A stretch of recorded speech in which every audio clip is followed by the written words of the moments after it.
오늘 이제 그 말씀은 중꺽마, 같이 중꺽마. 이건 제가 만들어낸 말이 아니고 네이버에 치면 나와요. 이게 뭐냐면 중요한 것은 꺾이지 않는 마음이다. 그래서 줄여가지고 중꺽마에 같이 중꺽마.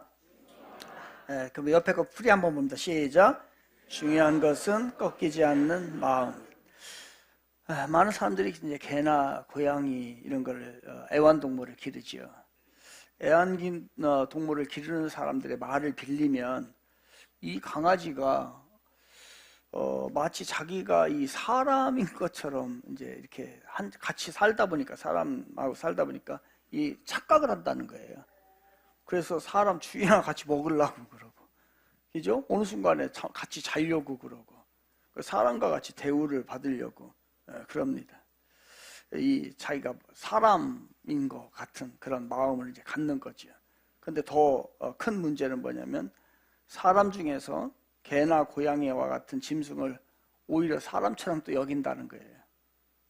그래서 개와 고양이에게 자기가 죽으면서 유산을, 개와 애완동물에게 유산을 남겨요. 이런 사람도 있어요. 그리고 결혼식도 개하고 결혼식을 하는 사람도 있어요. 그러니까 사람이 동물을 사람과 같이 여기는 거예요. 그래서 어떤 사람은 심지어는 막 진짜 부부간의 그런 관계도 이렇게 맺고 그런답니다. 그러나 아무리 짐승이 귀엽고 사랑스러워도 짐승은 짐승일 뿐이에요, 여러분. 사람이 화가 나서 욕할 때 뭐 같다, 이렇게 개 같다, 그죠? 짐승 같다, 짐승밭도 못하다, 이렇게 막 표현을 한단 말이에요. 이 말을 내가 들으면은, 여러분이 들으면 기분이 좋아요, 안 좋아요? 기분이 굉장히 안 좋아요. 왜? 개와 짐승에게 나를 표현하기 때문에. 그런데요, 요즘 짐승들이 이 말 들으면 더 싫어한다는 거 아니에요? 짐승들이 개나 고양이가 이 말 들으면은 요즘에는 짐승만도 못한 사람이 너무 많기 때문에, 그래서 자기네들도 기분 나빠한다는 거예요. 자기와 자기에게 비교하는 것에 대해서. 그래서 짐승 같다라고 하는 말은 칭찬 아니지요. 욕이에요, 욕이에요. 근데 이 성경에서도 이 짐승을 욕으로, 칭찬이 아닌 욕으로 표현을 해요. 예수님께서 마태복음 10장 6절에 보면 거룩한 것을 개에게 주지 말며라고 나와 있어요. 그러니까 이거는 이제 굉장히 욕의 표현, 안 좋은 표현입니다. 즉 왜 그러냐? 왜 이게 개 같다, 짐승 같다라고 하는 표현이 우리들에게 칭찬으로 들리지 않고 욕으로 비하하는 표현으로 들리냐면요, 성경에서도 개 같다, 개는 개에게 거룩한 걸 주면 안 된다라고 하는 거예요. 왜 그럴까요? 왜 짐승 같다라고 하는 표현이 칭찬이 아니고 욕이 되는 걸까요? 이거는 왜 그러냐면요, 짐승은 중요한 것, 가치 있는 것을 구분하지를 못해요. 이게 옳은 건지 이게 그른 건지를 구분하지 못하기 때문에 너 짐승 같다라고 하면 무슨 뜻이에요? 넌 옳고 그름도 모르는구나. 너는 해야 될 것과 하지 말아야 될 것을 구분하지 못하는 존재구나. 욕이에요, 짐승 같다는 것은. 짐승은 아무리 진주 가치 있는 것을 갖다 줘도 그것이 귀중한 줄을 모르기 때문에 예수님께서 짐승들을, 거룩한 것을 개에게 주지 말라라고 얘기를 하는 거예요. 그러니까 짐승은 어떻다는 거예요? 가치가 있는 것, 중요한 것을 중요하게 여기지 못하는 존재, 그 다음에 옳고 그름을 판단하지 못하는 존재가 바로 짐승이란 말이에요. 그래서 개나 돼지 같은 짐승들은 더럽고 깨끗한 것이 무엇인지를 제대로 구분하지를 못해요. 옳고 그른 것인지, 이게 선한 것인지 이게 악한 것인지를 아무리 가르쳐줘도 제대로 구분하지를 못합니다. 훈련이 돼서 나중에 그냥 하는 것뿐이지요. 이렇게 살아가는 사람들, 예수님께서 말씀하신 게 이렇게 살아가는 사람들, 옳은 것을 옳게 여겨야 되고 그른 것을 그르게 여겨야 되는데 이런 구분이 없는 사람들을 향하여서 짐승 같다, 개 같다 얘기하는 거예요. 그런데 오늘 본문은 유다서입니다. 유다서에 보게 되면은 영적으로 짐승 같은 사람에 대한 얘기가 나와요. 영적으로 짐승 같은. 먼저 1장 10절부터 우리 한번 보겠습니다. 앞에 보시고요. 앞에 보시면서 여러분의 성경책, 유다서는 많이 안 봤어요. 그래서 제가 2주간에 걸쳐 설교를 할 거니까요. 여러분의 성경책을 펴놓고 이번 기회에 유다서 한 장밖에 안 되거든요. 한 장을 완벽하게 이번에 해결하셔야 됩니다. 한번 같이 읽겠습니다. 시작. 이 사람들은 무엇이든지 그 알지 못하는 것을 비방하는도다. 또 그들은 이성 없는 짐승같이 본능으로 아는 그것으로 멸망하느니라. 아멘. 이렇게 돼 있어요. 그러니까 뭐냐면 이 사람들은요, 영적으로 짐승 같은 사람들에 대한 얘기가 나와요. 유다서에. 그러니까 이 유다서는 누구를 향하여서 보낸 편지고 누구에게 이야기하는 거냐면 바로 짐승 같은 존재들, 즉 영적으로 짐승과 같은 말과 행동을 하는 사람들이 그 당시에 있었다는 거예요. 어디에? 교회에. 그래서 이들에게 쓰는 거예요. 요즘에 여러분들 그 넷플릭스에서 나는 신이다 라고 하는 그 넷플릭스 영화 나왔지요. 한참 상영 중이었고 지금도 이제 한참 인기가 있는데요. 여기에 보게 되면 진짜 이해가 됩니다. 짐승같지 못한 사람들이 어떤 사람들인가, 그 이단들이 어떤 사람들인가를 명확하게 이야기하고 있어요. 그러니까 바로 유다가 다루고 있는 것이 이거예요. 그 당시에 영적으로 짐승과 같은 이야기, 바로 넷플릭스에 나는 신이다라고 하는 그러한 이야기를 하고 있는 게 유다서예요. 유다서는 한 장으로 돼 있어요. 딱 한 장으로 돼 있는데 이 유다서를 기록한 사람은 누구냐면 유다의 유다. 유다라고 하는 사람인데 유다는 누구냐면 바로 예수님의 동생입니다. 예수님의 동생으로 보는 것이 이제 정설인데, 근데 유다서의 글을 읽다 보면 3, 4절에 이 유다라고 하는 사람이 이 글을 쓰려고 했었어요. 뭐에 대해서 쓰려고 했냐고 하면요, 구원에 대해서 쓰고 싶었어요. 그 교회에 어떤 공동체 내에 구원에 대해서 문제가 있었던 것 같아요. 구원에 대해서 정확하게 이해를 하지 못한 사람들이 있었던 것 같아요. 그래서 이 유다라고 하는 사람은 구원에 대한 복음의 이야기를 잘 써보려고 했어요. 그런데 갑자기 턴을 내버려요. 갑자기 바꾸어서 이거보다도 더 급한 문제가 생겼어요. 그게 무슨 문제냐면 바로 이단의 문제예요. 바로 그 당시에 교회 내에 거짓 선지자들, 거짓 선생들, 거짓된 잘못된 교리를 가지고 있는 사람들이 교회 안에 살짝 들었어요. 그게 4절인데요. 4절에 뭐라고 하냐면 교회 안에 가만히 들어온 몇 사람들 돼 있지요. 이게 바로 뭐냐면 그 당시에 이단들이에요. 그러니까 우리 청지기 공동체로 말한다면 청지기에서 신앙생활 하는데 슬그머니 누가 들어왔어. 등록을 했어요. 근데 나중에 알고 보니까 이 사람들이 이단이야. 잘못된 사상을 가지고 있고 잘못된 교리를 가지고 있고 잘못된 신앙을 가지고 있는 사람이 들어와서 물을 쫙 흐리게 되는 불황당과 같은 그러한 사람들에 있었다는 얘기예요. 그래서 유다는 구원에 관해서 쓰려고 하다가 확 바꿔가지고서 이단에 대한 이야기를 하게 되는 겁니다. 우리 3절 한번 보고 가겠습니다. 3절 같이 보겠습니다. 시작. 사랑하는 자들아, 우리가 일반으로 받은 구원에 관하여 내가 너희에게 편지하려는 생각이 간절하던 차에, 그죠? 요거를 쓰려고 했었는데 이 구원보다도 더 시급한 문제가 지금 교회 안에 생긴 거예요. 그래서 시작. 성도에게 단번에 주신 믿음의 도를 위하여 힘써 싸우라는 편지로 너희를 권하여야 할 필요를 느꼈으니. 그러니까 구원에 관해서 진짜 제대로 된 복음을 한번 써보려고 하던 차이에 와보니까 교회 내에 이단들, 거짓 선생들, 잘못 가르치는 사람들이 살짝 들어가지고 교회를 문란을 일으키고 있네요. 그래서 이들이 은근슬쩍 들어왔던 침입자들에 대한 방어 차원에서 이 글이 쓰여지게 된 거예요. 유다서는 전체적으로 이해하셨죠? 한 장임에 불구하도 지금 바로 이 시대에 꼭 필요한 거예요. 그래서 이단을 경계하고 그리고 이단을 물리쳐야 돼요. 그러할 필요성을 느끼게 된 거예요. 잘못된 신앙 있잖아요, 여러분들. 사실 우리가 이단일지도 몰라요. 우리 여러분들이 이단일지 몰라요. 우리는 이단에 다니진 않아요. 기독교 한국 침례교회는 정확한 이단이 아닙니다. 아주 정통의 건전한 신앙을, 보수적인 신앙을 가지고 있는 교단입니다. 그런데 그런 교회를 여러분이 다니고 있어요. 다니고 있지만 여러분의 신앙이 이단일 수 있어요. 그래서 이런 것들을 우리가 고쳐야 돼요. 잘못된 거. 그동안에 내가 신앙생활을 잘못할 수 있어요.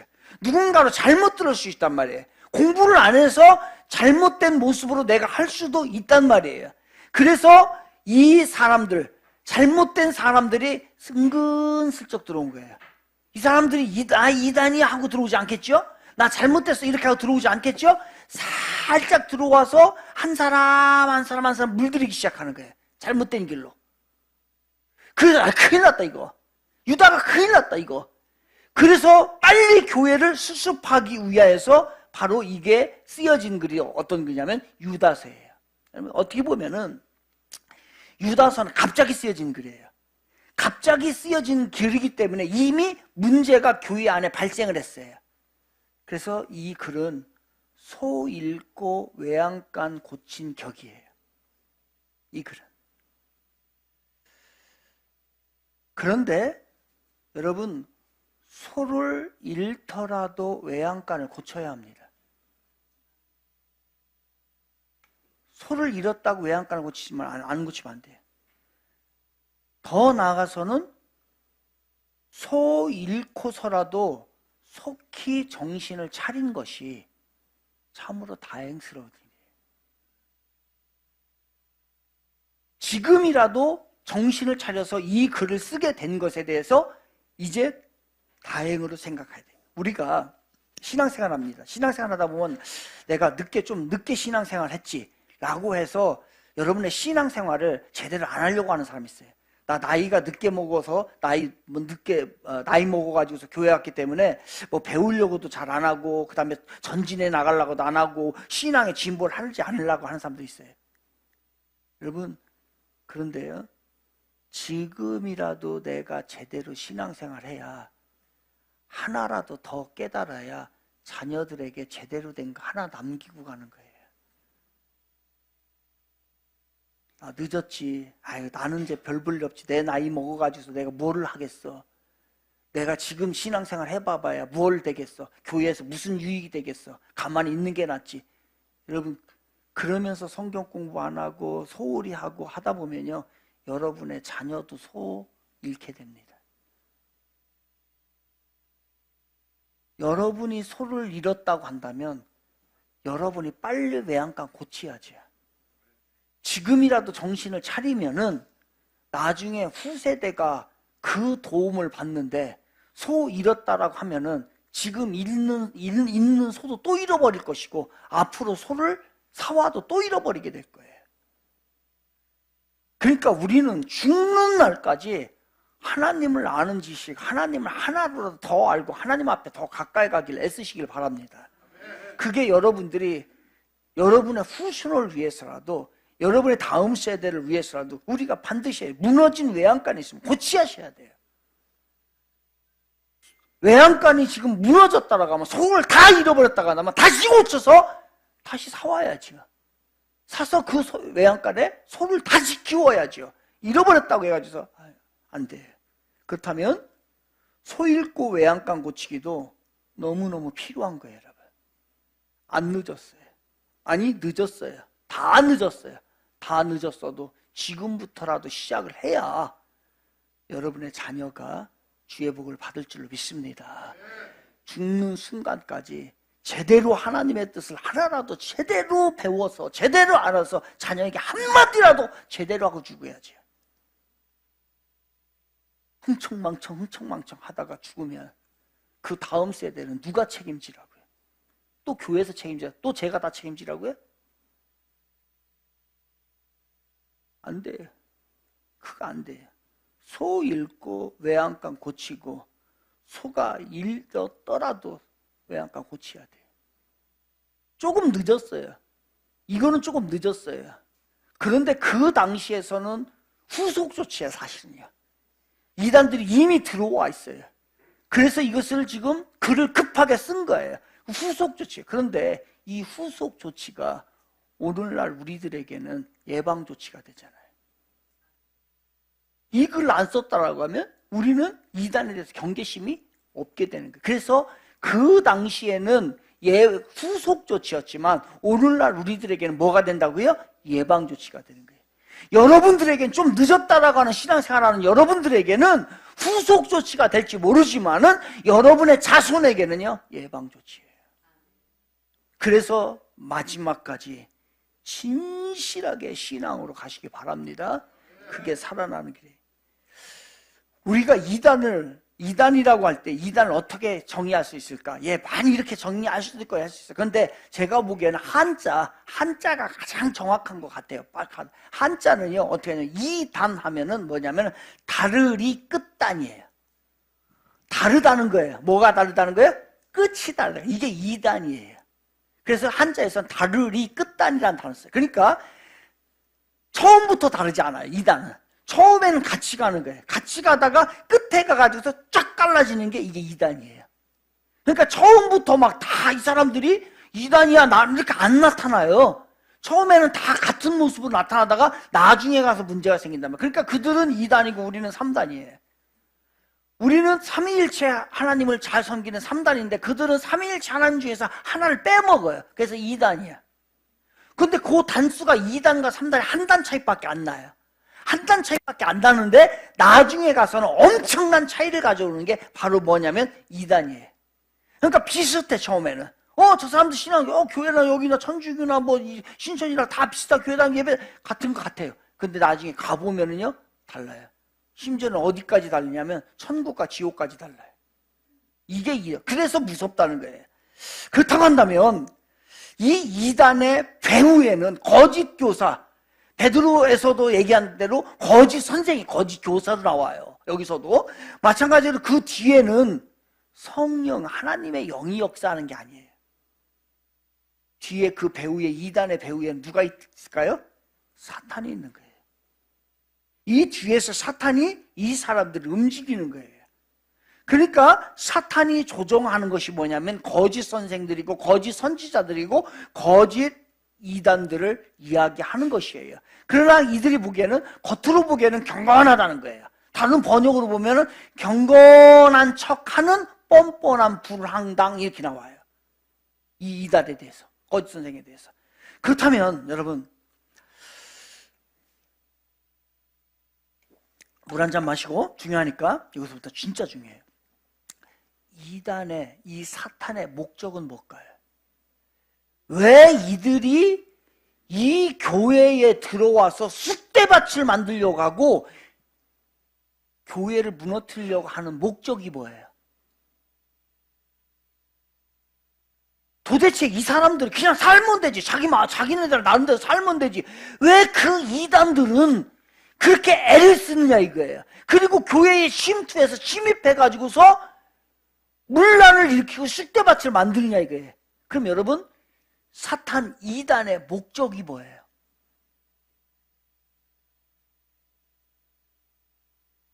뭐예요?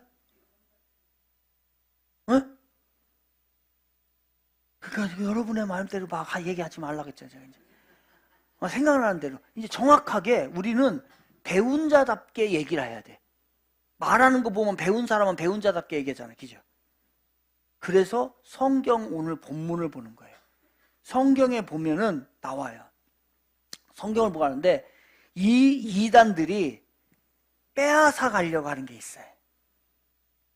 그러면 즉 이 말은 뭐냐면은 우리 모두에게는 빼앗겨서는 안 되는 게 있다는 거예요.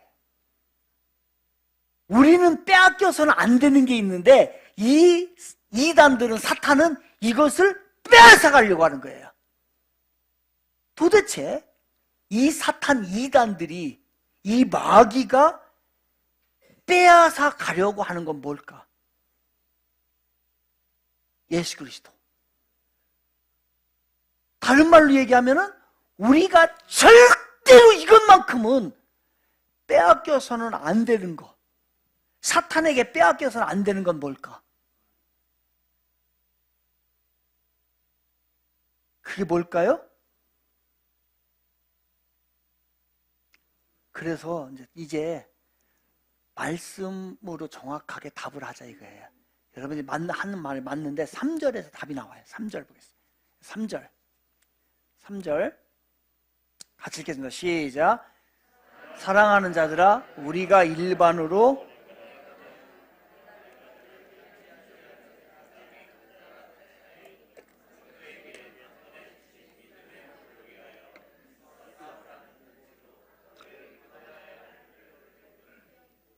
아멘.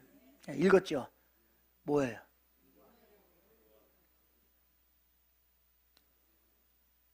네?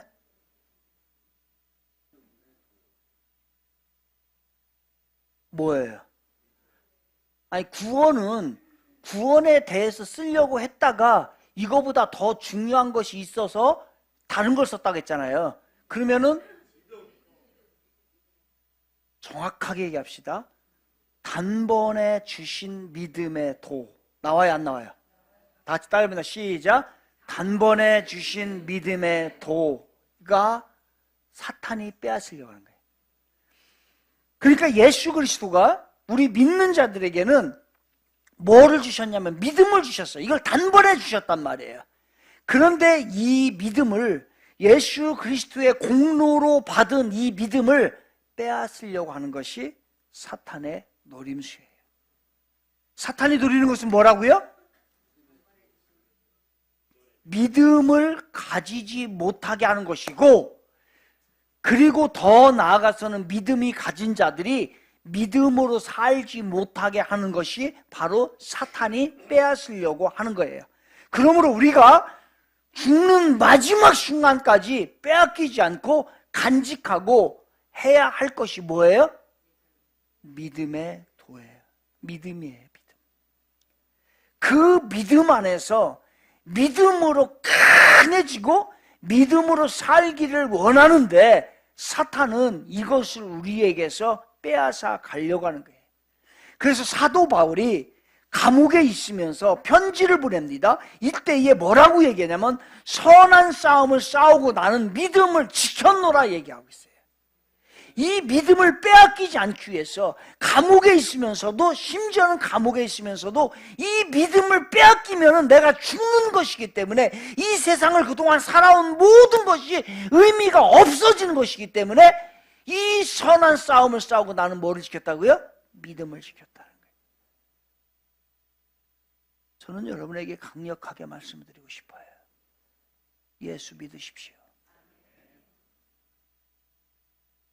예수 안 믿는 거는 인생에 아무런 의미가 없습니다.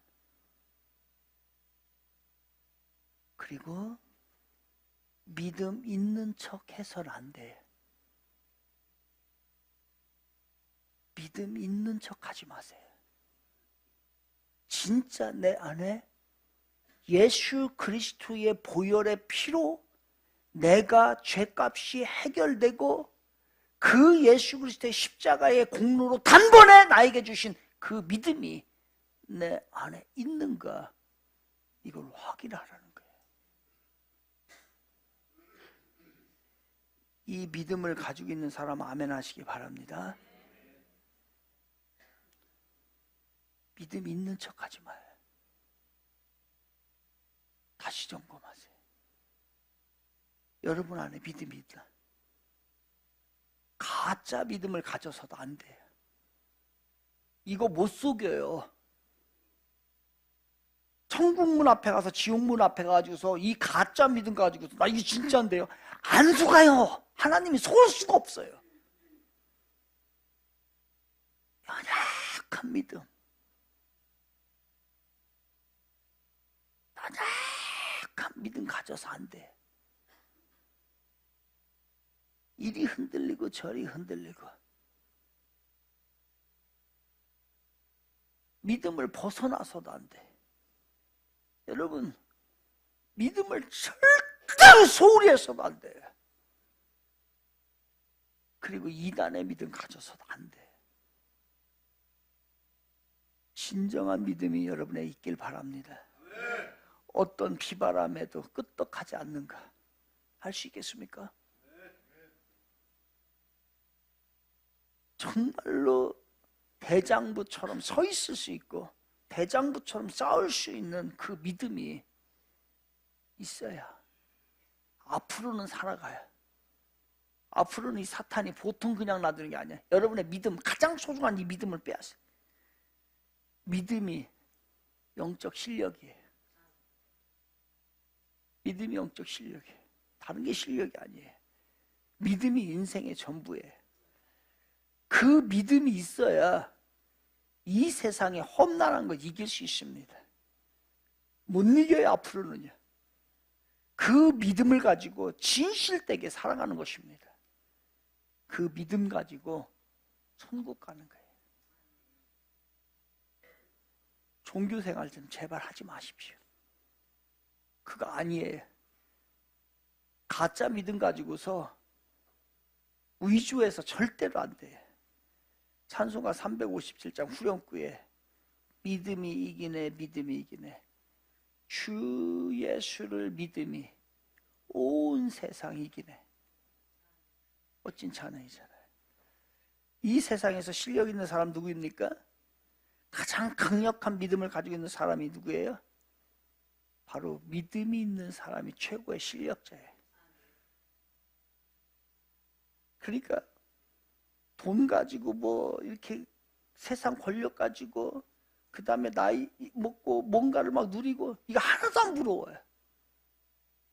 여러분이 그런 것이 부럽고 그런 걸 추구한다면 아직 믿음의 실력이 없는 거예요. 영적인 실력이 좀 부족한 거예요. 그런 것들이 눈에 들어오면.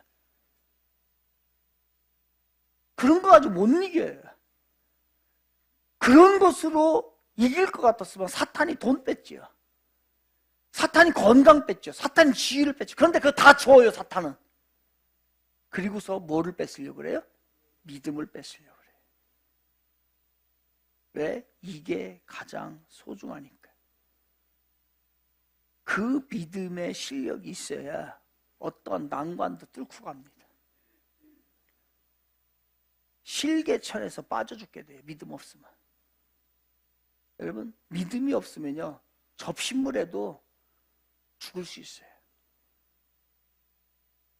믿음이 없으면 작은 돌멩이에도 넘어지게 돼 있어요. 안 됩니다, 이게. 자기가 가서 넘어져 버려, 그냥. 믿음이 없으면 작은 일에 감정 상하고 낙심하고요. 다 믿음이에요. 그래서 이걸 믿음을 빼앗아 가려고 해요. 이거 확 꺾어버리려고 하는 거예요, 사탄이. 믿음이 지옥문을 닫을 수도 있고 천국문을 열 수도 있습니다. 이것이 믿음의 능력이에요. 이거를 사탄이 알아요. 이 믿음이 너무나 큰 영적인 능력이고 실력이라는 거 알아요. 그래서 이 믿음을 빼앗으려고 하는데 우리만 몰라. 우리만 이 믿음이 소중하다는 건 우리만 몰라. 저 무당도 알아요. 근데 우리만 모르고 소홀히 해요. 중들도 알아. 그래서 중들 이렇게 지나가다 시주하다가요, 제가 일부러 들어오세요 라고 한다고. 그러면 깜짝 놀라서 도망가 버려요. 못 들어가요. 저는 들어가요. 밥 준다면 얼른 들어가죠. 이 영적인 악한 것들이요, 믿음이 실력이고 믿음이 영적인 파워라는 거를 다 알아요. 그런데 누구만 모르냐면 믿음이 있다고 하는 우리만 모르고 우리만 소홀히 하는 거예요. 희한해.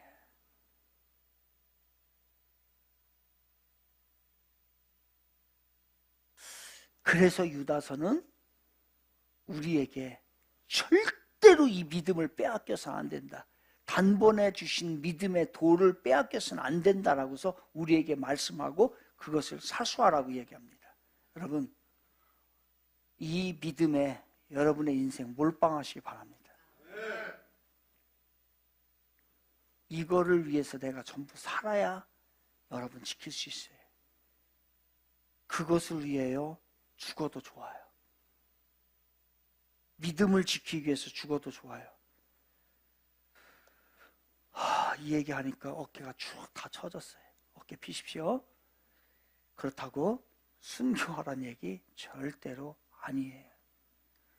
우리 교인 중에서 하나님이 너 순교해라 라고 명령을 받을 사람 거의 없을 것 같습니다. 많이 있으면 참 좋겠는데 없어요. 그러니 안심하고 신앙생활 하세요. 여러분 전 재산 내놓으라는 얘기 하나님이 여러분에게 절대로 안 합니다. 내놓을 사람이 없다는 거 다 알고 있어요. 할 수 있으면 영광이지만 걱정 안 하셔도 됩니다. 주님이 우리에게 요구하는 건 그런 거 아니에요. 어깨 피세요. 주님이 우리에게 요구하는 건 아주 작은 거예요.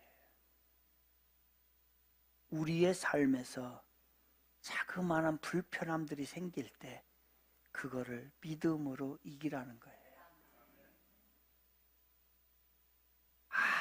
아주 사소한 감정 때문에 여러분 무너져요. 그래서 이 사소한 감정을 믿음으로 극복하라는 거예요. 가서 죽으라는 얘기 안 해요. 아주 작은 것 하나 주님께서 말씀하시는 그것부터 진실하게 실천하라는 거예요. 저는 이것을 일상의 순교라고 말하고 싶어요. 선교지에 가서 목숨을 내놓고 죽는 거, 이건 위대한 순교가 되겠죠. 그러나 우리 주님은 우리에게 이거 요구하지 않아요. 오늘 사소한 감정을 다스리고 사소한 불편함이 있을 때 그것마저도 믿음으로 극복하고, 일상에서 나에게 불이익이 오는 것 같을 때 이거를 믿음으로 이겨나가고 뛰어넘는 것, 이 사소한 역할을 잘 극복하는 것, 이게 바로 일상의 순교예요. 하나님이 원하시는 거, 이거 원하는 거예요. 그래서 오늘 설교 제목이 뭐예요? 중꺾마야, 중꺾마. 중요한 것은 꺾이지 않는 마음이에요. 우리를 지탱해 주는 것이 무엇입니까? 그것이 바로 믿음이에요. 그러니 이 믿음의 마음이 꺾여서는 절대로 안 됩니다. 중요한 것은 꺾이지 않는 마음이에요. 사탄은 이것을 계속 꺾으려고 하는 거예요. 부러뜨리려고 하는 거예요. 무너뜨리려고 하는 거예요. 흔들어서 뽑으려고 하는 거예요. 이것만 지킬 수 있다면 절대로 꺾이지 않는 마음, 중요한 것은 꺾이지 않는 믿음의 마음이에요. 중꺾마예요. 이 중꺾마로 절대로 꺾이지 마시기 바랍니다. 너무너무 중요하기 때문에 사탄은 꺾으려고 하는 거예요. 이거를 빼앗으려고 하는 거예요. 그래서 믿음 위에 여러분을 다시 세우세요. 20절 부탁하고 있잖아요. 20절 가겠습니다. 시작. 사랑하는 자들아, 너희는 너희의 지극히 거룩한 믿음 위에 어떻게 자신을 세우며, 그 믿음 위에 여러분을 잘 세우십시오. 주님의 공로로 받은 믿음을 기반으로 세워야 이 세워나가는 것에 몸부림을 치셔야 합니다. 절대로 꺾여서는 안 돼요. 빼앗겨서도 안 되고요. 흔들려서도 안 됩니다.